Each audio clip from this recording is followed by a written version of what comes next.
The story begins with the heroes defeated by the Demon King. Humanity, cornered, gathered 100 barrier mages to counter the Demon King and his army. They created a barrier against the demon realm. During this time, generations of heroes challenged the Demon King and kept losing. 30 years later, deep within the secluded mountains, we find our protagonist Blake, a 39-years-old barrier mage. Blake wakes up to another grueling day, stretching his worn-out hands in preparation for the challenges ahead. After a humble breakfast, Blake steps out of his rustic hut, donning a worn coat. He gazes out at the swarm of demons gathered before the barrier he tirelessly maintains. "Oh, you're still energetic today," Blake remarks, his voice laced with a mix of fatigue and familiarity. The demons, undeterred by the barrier, continue to seethe and snarl, their malevolent presence a constant reminder of the danger that lurks beyond the protective shield. As Blake touches the barrier, his expression turns solemn. He remarked to himself, "The barrier's getting a bit weak." With a deep breath, Blake kneels down, placing both hands firmly on the ground. He begins to cast a spell, pouring all his energy into reinforcing the barrier. As he channels his magic, the air around him begins to shimmer. The barrier, sensing Blake's efforts, starts to glow with a soft, blue light. Blake's face sets in determination as he focuses on thickening the barrier, ensuring it remains strong enough to hold back the demonic forces that threaten to overwhelm it. After reinforcing the barrier, Blake stands up, his eyes gazing out at the demonic hordes. He speaks to himself, his voice barely above a whisper. The barrier's effectiveness is weakening faster, and the magical power required to maintain it is increasing exponentially. A hint of desperation creeps into his voice as he continues. "I hope a new hero will emerge soon and defeat the Demon King." Blake's eyes seem to hold a mix of longing and resignation, his thoughts consumed by the weight of his responsibilities and the uncertainty of the future. Meanwhile, in the heart of the Demon King's castle, the hero faces off against the formidable Demon King. The air is electric with tension as the two enemies charge forward. With a fierce battle cry, the hero and the Demon King dash toward each other, their movements lightning fast. Simultaneously, they unleash their powerful attacks. The hero unleashes a mighty scream as she swings her sword with unbridled ferocity. Her attack is accompanied by a surge of powerful energy, her eyes blazing with an unyielding killing intent. The Demon King, fueled by his own malevolent ambitions, matches the hero's intensity. Their eyes lock in a fierce stare, each determined to emerge victorious. The air is electric with tension as the two enemies clash. In a flash of steel and fury, the hero strikes the final blow. The hero's sword slices through the Demon King's chest, leaving a gaping wound. The Demon King's eyes widen in shock as he staggers backward, clutching his bleeding chest. "I lost," the Demon King utters, his voice trembling with rage and disbelief. "Unforgivable. This is unforgivable. You." The Demon King's words trail off as his life force ebbs away. His body crumples to the ground, defeated. The hero stands tall, her chest heaving with exhaustion, and she smiles. The hero's eyes shine with tears of joy as she leaps into the air, her victory cry echoing through the halls. "It's our victory," she exclaims, her voice trembling with emotion. With her sword raised high, the hero turns to her team, her face radiant with pride and triumph. "Let's raise a victory cry," she urges, her voice infectious and energetic. A brilliant blue light bursts forth from the Demon King's castle, illuminating the dark skies. The intense radiance is visible from afar, and Blake's eyes widen in shock as he beholds the spectacle. "Ah!" Blake screams, his voice laced with alarm. Stunned, Blake speaks to himself, "What's that?" His eyes remain fixed on the blue light, his mind racing with the implications of this sudden and mysterious event. Blake's eyes widen in astonishment as he watches the demons outside the barrier collapse and slowly vanish into nothingness. Could it be? Blake thinks to himself, his mind racing with the incredible possibility. Could it be that the heroes defeated the Demon King? As he gazes up at the sky, Blake notices the dark, foreboding miasma that had shrouded the world for so long beginning to dissipate. The miasma is disappearing, Blake exclaims inwardly, his awe and wonder growing by the second. Overwhelmed with joy and relief, Blake speaks to himself, his voice trembling with emotion. "Amazing, they really did it. They defeated the Demon King. The miasma and monsters from the demon realm are vanishing. The world will finally know peace." A warm smile spreads across Blake's face as he closes his eyes. "Everyone can live without worry now," Blake exclaims, his eyes shining with happiness. He pauses, reflecting on his 30-year dedication to maintaining the barrier. "I've been maintaining the barrier for 30 years. I wonder if there'll be some reward." Blake muses, a hint of playful curiosity in his voice. As he looks up at the sky, a sense of deep contentment washes over him. The warm sunlight and gentle breeze seem to carry the promise of a brighter future.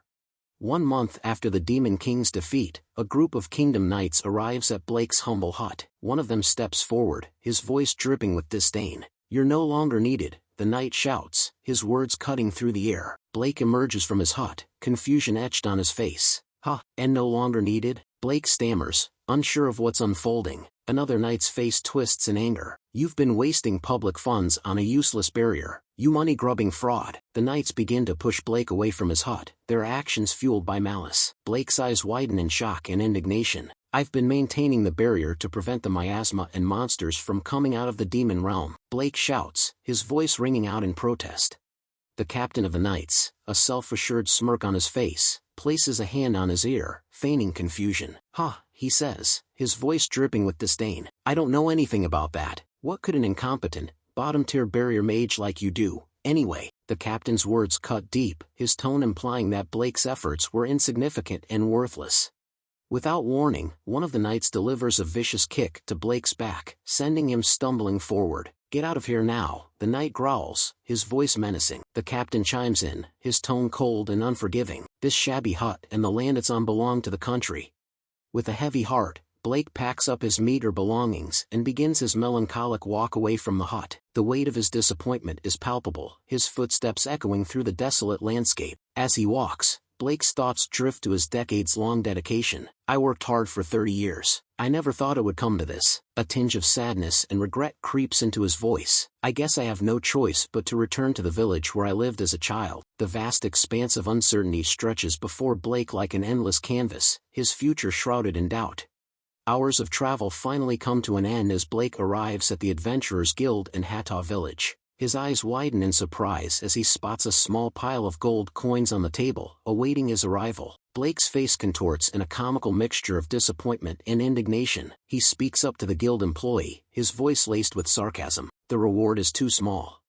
Tensions run high at the guild as a heated exchange erupts between Blake and a guild employee. The employee's face turns beet red with rage as he glares at Blake, exploding in a furious outburst. "Huh, don't complain, you barrier mage," he thunders, his anger boiling over.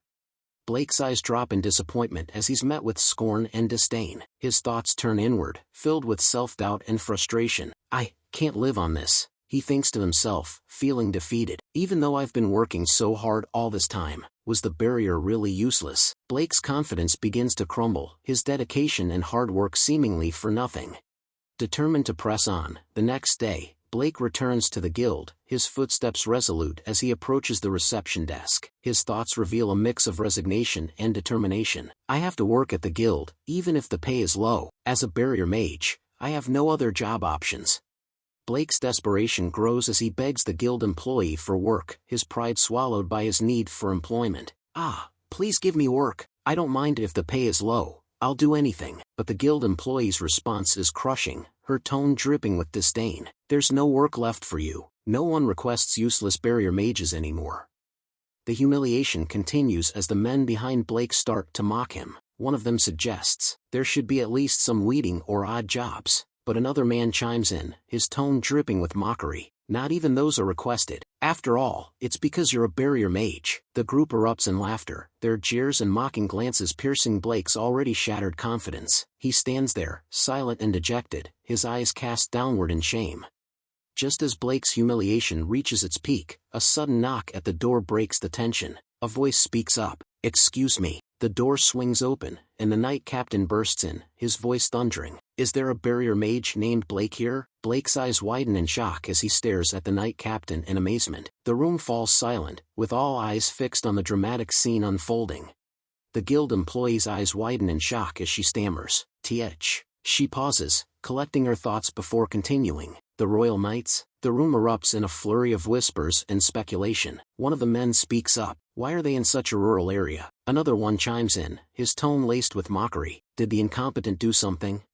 Blake hesitantly raises his hand, speaking up to the knight captain. "I'm barrier mage Blake." The knight captain's piercing gaze fixes on Blake, his eyes narrowing slightly as he approaches. Blake shifts uncomfortably under the intense scrutiny, feeling a growing sense of unease. The Knight Captain's words drop like a bombshell. "We've come on Hero Alice's orders. We're heading to the royal capital. Is that all right with you?" Blake's eyes widen in shock, his mind reeling from the sudden revelation. The guild employees and patrons stare in stunned silence, before erupting into a flurry of whispers and gasps. One of the men speaks up, his voice trembling with incredulity. "Summoned by the hero?" He pauses, collecting his thoughts before continuing. "Hey, no way, he's been invited to the royal capital." Another patron chimes in, his tone dripping with disdain. "How could an incompetent barrier mage?" The guild descends into chaos, with everyone buzzing about the unprecedented summons. Blake's worried tone is evident as he responds to the Knight Captain. "I understand." The Knight Captain's expression softens into a gentle smile. "Then, I apologize for the rush, but let's depart immediately." With those words, the Knight Captain turns to leave, expecting Blake to follow.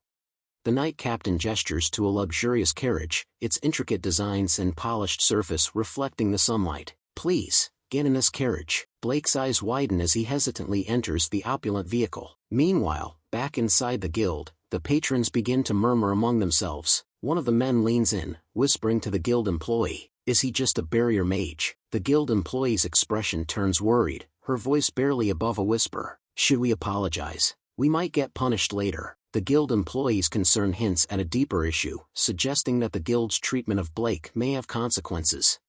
As the luxurious carriage carries Blake away from the village, he can't help but feel a mix of emotions. The soft cushions and gentle rocking motion of the carriage are a far cry from his usual humble surroundings. Blake thinks to himself, "The ride is comfortable, but I feel so out of place." Blake's thoughts drift back to the unexpected summons, his hands still covering his face. "To think I'd be summoned by the hero. I did help her once before." A flashback unfolds in Blake's mind, recalling the moment he saved Hero Alice from a horde of monsters in the forest. The memory of that fateful encounter sparks a glimmer of hope. Blake's thoughts continue. "Could be that she remembered me?" A hint of wonder and curiosity creeps into Blake's expression, as he ponders the possibility that Hero Alice's summons might be more than just a coincidence. After hours of travel, the carriage finally reaches the Hendria Kingdom's royal capital, Mizten. Blake gazes out the window, his eyes widening in awe. The bustling streets of Mizten unfold before him, teeming with people from all walks of life. Blake's breath catches in his throat as he takes in the sheer scale of the city. He speaks to himself, his voice barely above a whisper. This is such a big city. I've never seen so many people." Blake's wonder and trepidation are palpable as he struggles to wrap his head around the enormity of the city. Blake and the Knight Captain arrive at their destination, stepping out of the carriage and into the grandeur of the royal capital. As they walk through a lavish corridor, Blake can't shake off the feeling of being a fish out of water. He thinks to himself, "I feel so out of place." A sudden shout echoes through the corridor. "You came!" Blake's eyes widen in surprise as he turns to face the speaker. His gaze falls upon a vibrant figure, Hero Alice, an 18-year-old with an infectious smile. In a happy tone, Hero Alice calls out to Blake, "I've been waiting for you." Hero Alice's face lights up with excitement as she asks, "Do you remember me? You helped me in front of the demon realm, right?" Blake's smile widens as he responds, "Ah, of course I remember." Alice's eyes sparkle with delight, her voice bubbling over with joy. "Really? I'm so glad." The warmth and sincerity of Alice's greeting put Blake at ease, and he can't help but be swept up in her infectious enthusiasm. Hero Alice's expression turns solemn as she bows her head in gratitude. "Thank you for that time. I was separated from my companions and thought it was over. You really saved me." Blake's smile widens as he dismisses the praise, placing a hand on the back of his head. "I didn't do much. I just happened to be able to help your companions too." Blake's humble response showcases his down-to-earth personality. Hero Alice's expression turns frustrated as she speaks to Blake. "My companions wanted to meet you too, but they seem to be busy with ceremonies and such." A hint of disappointment creeps into her voice before she offers a sincere apology. "I'm sorry." Hero Alice's frustration dissipates, replaced by newfound energy and curiosity. "So, what are you going to do now? Your barrier work is finished, right? Someone like you must be in high demand." Blake's laughter echoes through the corridor as he reveals the truth. "Haha, nothing's decided. The truth is, I'm unemployed." Alice's eyes widen in surprise, her expression a mix of shock and amusement. Hero Alice's face lights up with excitement as she exclaims, "In that case, you should join the Royal Magician Corps." A nearby royal magician's eyes widen in astonishment, clearly taken aback by Alice's sudden declaration.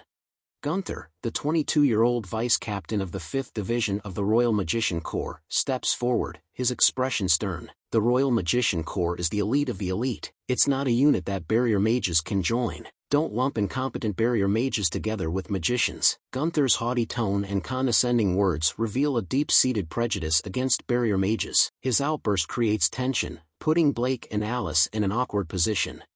Hero Alice's expression darkens, her voice firm and angry as she addresses Gunther. It's because barrier mages maintain the barrier that monsters and miasma from the demon realm were suppressed. Alice's words are a sharp rebuke to Gunther's arrogance, highlighting the crucial role barrier mages play in protecting the kingdom. Her anger is palpable, and the air is charged with tension.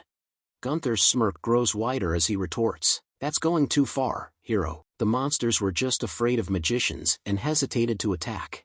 Barriers only have enough power to slightly prevent miasma, and even that can be easily prevented with magic. In other words, barrier mages are unnecessary, so it's common sense that barrier mages are useless." Gunther's condescending tone and scathing words cut deep, revealing a profound disdain for barrier mages. His assertion that magicians are the true heroes and barrier mages are redundant sparks tension.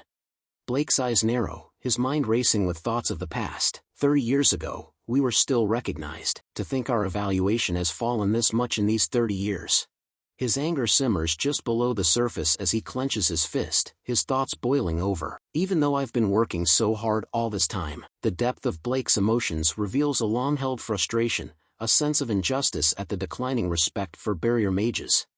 Gunther's condescending tone persists as he points at Blake. Besides, this guy is an old man. Normally, it's a job for promising young people. Gunther's gaze shifts to Alice, his voice dripping with disdain. He has no skills either. Gunther's verbal jabs strike at Blake's age and abilities, implying that he's past his prime and lacking in talent. Alice's expression is likely to darken further, her anger and frustration boiling over. Alice's anger intensifies as she presses Gunther. "So, if he has skills, it's fine?" Gunther's smirk grows wider. "Yes, if he has enough skill to beat me." Alice's eyes narrow, her tone incredulous. "You're saying he should be able to beat you, the 5th Division vice captain?" Gunther's confidence and arrogance are palpable, implying that defeating him is the only measure of worth. Gunther's gaze shifts to Blake, his tone dripping with condescension. "Of course, he's middle-aged and applying for a mid-career position. We can't accept him unless he's ready for immediate action." Gunther's words are a clear jab at Blake's age, implying that he's too old to be considered for a position. Alice watches Gunther leave, then turns to Blake with concern. "What will you do, Blake?" Blake begins to reply. Before Blake can finish his sentence, Alice's face sets in determination. "I believe you can win." Alice's words are a vote of confidence in Blake's abilities, a clear statement that she thinks he can triumph over Gunther. Blake's reaction will reveal whether he shares Alice's faith in him. Shortly after they stood on an outdoor stage, Blake faced Gunther, who wore a mocking smile. Blake's eyes lock onto Gunther, his mind reflecting on the unexpected turn of events. "How did it come to this?" "I just came because I was called."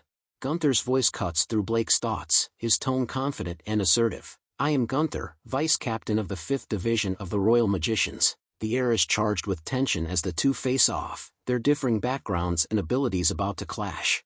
Gunther's eyes gleam with amusement as he gathers fire magic in his hand, his laughter sending a chill down Blake's spine. "Don't complain even if you die." With a flourish, Gunther aims and unleashes the fireball directly at Blake, the flames roaring as they hurtle towards their target. The fireball detonates in a catastrophic explosion, sending debris flying everywhere. The blast is so massive that the surrounding magicians assume it's all over. One of them exclaims, "It's over!" Another magician speaks up, impressed. As expected of the vice captain, the magicians seem convinced that Gunther's attack has emerged victorious, but the outcome is far from certain. Gunther's arrogant laughter echoes through the air. This is what happens when a mere barrier mage gets cocky. However, his triumphant moment is short-lived, as his laughter is abruptly interrupted. Gunther's expression twists in irritation. TCH. He scans his surroundings, demanding to know, "Who's getting in the way of my victory?" Gunther's anger and frustration are palpable, his pride wounded by the unexpected interruption. Gunther's anger is replaced with shock as he hears Blake's voice. "I wonder if the exam has started." Blake stands calmly in front of Gunther, seemingly unfazed. Gunther's eyes widen in astonishment, mirrored by the other magicians. A murmur of disbelief ripples through the crowd. He survived. The vice captain's magic? Another voice chimes in. He's unscathed. The atmosphere is electric with shock and incredulity. Gunther's mind reels in shock. Impossible. I cast it with the intent to burn into ashes, though. He struggles to comprehend how Blake survived his attack. What did this old man do? Gunther's frustration boils over, and he summons another fire spell and declare, "Seems like I went too easy on you. I'll get a bit more serious now." The air crackles with tension as Gunther unleashes his fury.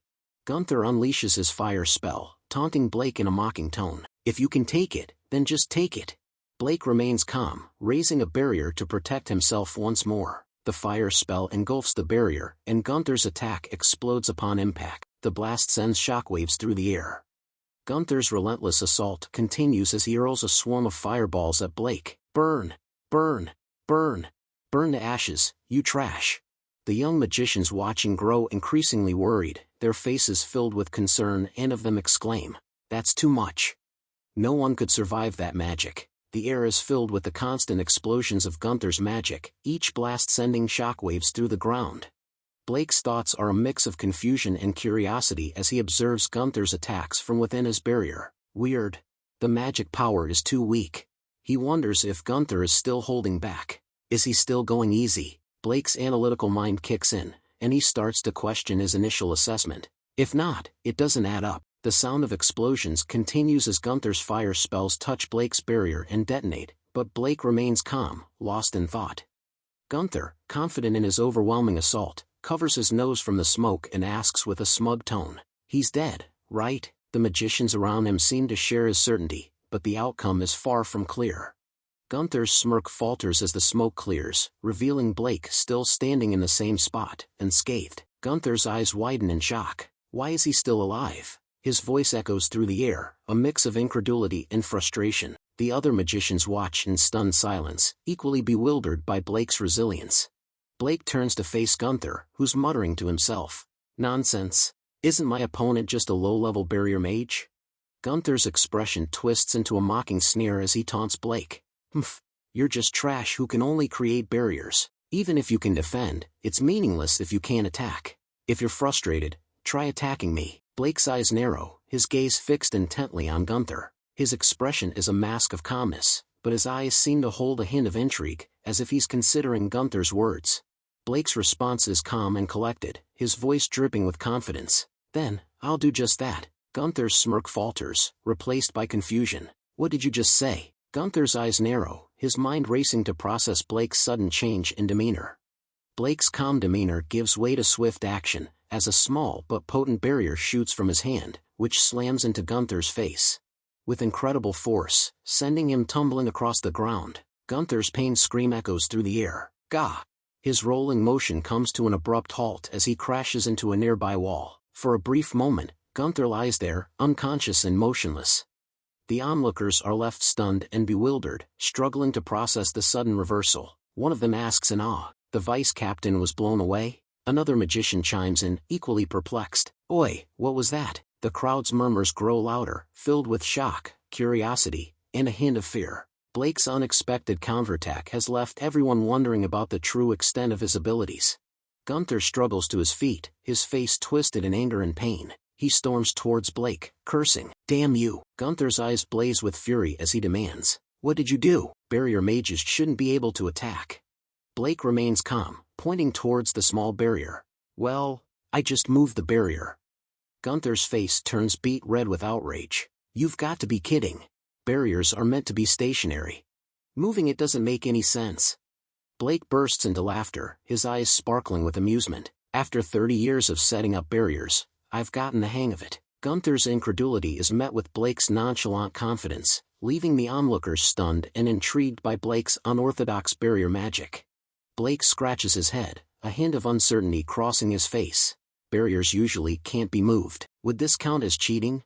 The crowd's reaction is immediate, their surprise and excitement palpable. One of them exclaims, "Oi, isn't the barrier mage overwhelming the vice captain?" Another magician chimes in, awe creeping into their voice. "He's taking the magic without a scratch. Is he strong?" The onlookers' murmurs grow louder, filled with a mix of shock, curiosity, and admiration for Blake's unconventional yet effective magic. Gunther's frustration and anger boil over, his thoughts consumed by rage. Why do I have to lose to this trash? This isn't good. I have to beat him. No, kill him. Gunther's eyes blaze with fury, his face twisted in a snarl. His desire for victory has given way to a thirst for destruction, and Blake has become his target. The air is charged with tension as Gunther's killing intent becomes palpable. Gunther's gaze shifts to his subordinates, who meets his eyes with a silent nod. The brief, wordless exchange speaks volumes about the understanding between them. Gunther's subordinates seems to sense his superior's intentions, and the nod indicates his willingness to follow Gunther's lead, no matter the cost. Gunther's subordinate casts a spell, combining their magic, to create a small fireball behind Blake. The fireball rapidly grows in size, its flames crackling with intensity as it attempts to engulf Blake from behind. The attack is stealthy and cowardly, aiming to catch Blake off guard. Just as the fireball is about to engulf Blake, his shield activates automatically, encasing him in a protective barrier. The flames wash over the shield, but it holds firm, safeguarding Blake from the inferno. Gunther and his subordinates stare at Blake in utter amazement, their eyes wide with shock. They can't believe their sneak attack was thwarted so effortlessly. The shield's automatic activation has left them stunned, wondering what other secrets Blake's magic holds. In contrast, Alice's face breaks into a warm smile as she witnesses the scene unfold. Her eyes sparkle with delight, hinting at her pride and admiration for Blake's abilities. Blake scratches his head, seemingly oblivious to the danger that just passed. Did something hit me? A stone? Gunther's frustration reaches a boiling point as he stares at Blake, incredulous. The barrier activated on its own? What the hell is this guy? Gunther's inner turmoil reflects his growing desperation and confusion. He can't comprehend how Blake's shield activated automatically, or how Blake himself appears so nonchalant about the whole ordeal. Alice's eyes narrow as she gazes at Blake and Gunther, her thoughts taking a stern turn. I've shown you the proof, but there won't be a next time, Vice Captain Gunther. Alice's inner monologue hints at a subtle warning, implying that she won't hesitate to take action if Gunther continues to provoke Blake. Gunther summons his last reserves of energy, fueled by rage and humiliation. What a disgrace. Damn it, I won't let it end like this. With a fierce determination, Gunther pours all his mana into a final, desperate attack. He readies an advanced fire magic spell, his eyes blazing with intensity. If I don't kill him with my full power, Alice will be disappointed. Gunther's thoughts reveal a deeper motivation, driven by a desire to impress Alice and salvage his wounded pride. The young magicians, sensing the impending danger, turn tail and flee in panic. As they run, one of them exclaims, "Oh no, he's about to cast advanced magic. We'll be caught in it." Gunther, his voice thundering with rage, declares, "I'll kill you with my full power." The air is electric with tension as Gunther prepares to unleash his most powerful attack. Gunther unleashes his massive fireball, shouting, "Die!" The attack hurtles towards Blake, who stands eerily calm, scratching his head as if puzzled. His nonchalant demeanor is a stark contrast to the chaos around him. Meanwhile, the young magicians behind Blake turn to flee in terror, one of them yelling, "Run!" Alice gazes at Blake, her eyes filled with a deep understanding. She crosses her arms, exuding confidence, as she thinks to herself, advanced magic can't be blocked by an ordinary barrier. But if it's him? Alice's thoughts hint at her unwavering faith in Blake's abilities, suggesting that she believes he possesses something extraordinary. Alice's memories flash back to a time when they were surrounded by demons.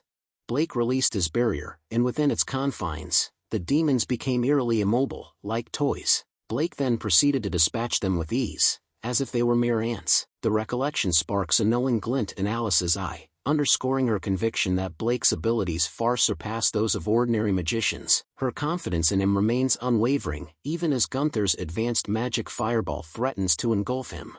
Alice's expectations are met as Blake effortlessly nullifies the fireball, rendering Gunther's powerful attack useless. The fireball simply fizzles out, leaving Gunther staring at Blake in stunned disbelief. Gunther's eyes widen in shock, his face pale with incredulity. He can't comprehend how Blake managed to neutralize his advanced magic with such ease. Gunther's knees buckle, and he crashes to the ground, his mind reeling in shock. He repeatedly mutters to himself, unable to accept the reality of his defeat. "It's impossible. My strongest magic didn't work." Gunther's words trail off into despair, his pride and confidence shattered by Blake's effortless neutralization of his attack.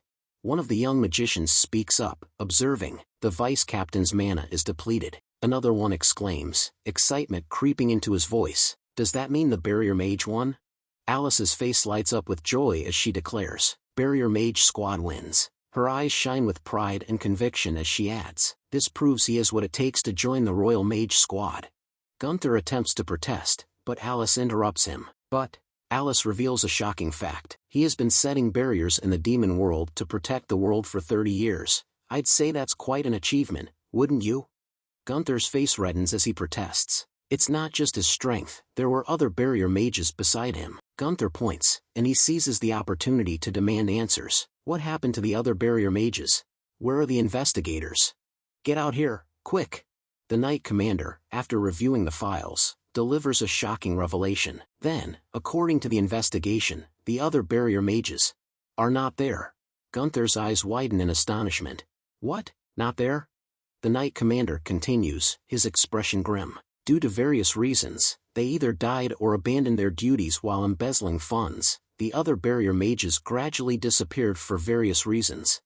The Knight Commander points at Blake, revealing a stunning truth. He was setting up barriers in the demon world, all by himself. Blake's eyes widen in shock as he processes the revelation. His thoughts turn inward. I see. He gazes at his own hands, a mix of emotions swirling within him. That's why my mana for setting up barriers kept increasing. The weight of his solitary efforts begins to sink in, and Blake's expression reflects a deepening understanding of his circumstances. Gunther's face turns beet red with incredulity as he shouts at the Knight Commander. Don't lie. Do you know how vast the demon world is? It's bigger than the kingdom of Hendria. Are you saying he was maintaining a barrier of that scale by himself? Gunther's outburst conveys his utter disbelief at the notion that Blake could single-handedly maintain a barrier encompassing an area larger than the entire kingdom. Alice's smile widens as she thinks to herself, Blake-san, you're proving to be more than I expected. Just then, a commanding voice cuts through the air. What's all this commotion? Gunther's eyes widen in surprise. You are Captain of Lancelot's first unit. A tall, imposing figure steps forward, his presence radiating authority. Royal Magician Corps, 1st Division Captain Lancelot, 29 years old. Captain Lancelot's arrival commands attention, and the atmosphere shifts as all eyes turn to him.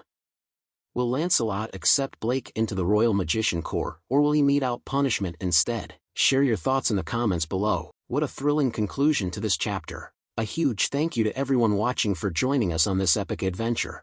If you're eager to find out what happens next, be sure to comment below asking for more chapters. Don't forget to show your love by liking and subscribing. Until next time, stay tuned.